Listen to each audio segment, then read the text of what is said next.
咩事啊你？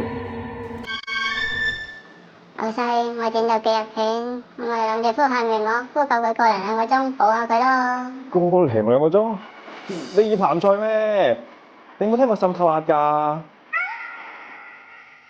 唉，嗱，啲水分子咧就好似趕住去街市嗰啲師奶咁樣，邊度有着數咧，佢就會去邊度嘅。滲透作用咧就話水分子穿過半透膜，由多水流去少水區域嘅正移動，而滲透壓咧就係呢股驅動水流嘅力量。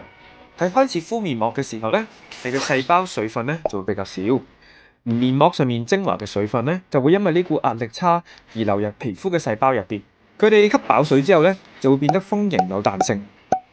不過咧，當你敷得太耐嘅話咧，面膜嘅水分就會蒸發。